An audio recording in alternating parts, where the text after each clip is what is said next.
It's very hard to break through old patterns and old dynamics. Consider a girl who's growing up, has a relationship with her parents, her siblings, then she leaves, becomes her own person, goes to college, successful career, comes home for the Chagim. Is she able to still be her own person, or does she fall into the old patterns of the relationships? Now, this is the challenge that faces Bnei Yisrael, because this week's Parsha is when the dynamics with their leaders is about to change. They are going to leave the college. They're going to go into the land, and they're going to leave their leaders behind. Because Aaron and Miriam are going to die, Moshe very soon will die, and there will be an ability for the people to become adults. They won't be fully dependent on Moshe like they were in the desert.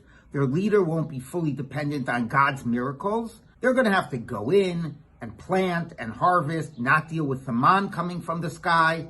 And they're going to have to pick their leader who will be able to lead them in these new realities. And that is why we find the transition in the Parsha from when their leaders are still alive till when they begin to die out.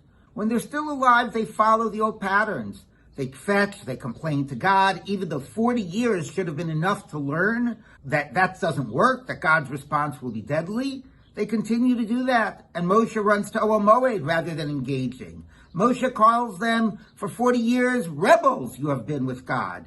Nobody can recognize that anything has changed. Until, of course, that what happens is that the dynamics change because actually there's going to be a separation. The biggest evidence that this cannot work, the way Moshe is currently their leader, is the hitting of the rock. Because that is not such a terrible sin.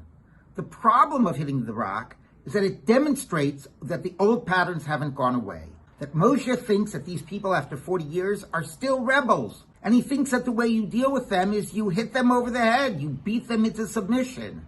Talking to the rock demonstrates a desire to engage, to empower, to persuade, but his way of thinking of the people hasn't changed in 40 years. And when the people find out that the leadership will change, that the leaders will die out, they own their sense of independence. Az Yashir Yisrael. They sang. It wasn't Az Yashir Moshe. They take a vow. They own what it means to be their own people. So breaking those dynamics are very difficult. The challenge is, can you own your sense of adulthood and independence so that when those dynamics are re-engaged, you continue to be the adult that you've grown into be. Shabbat Shalom.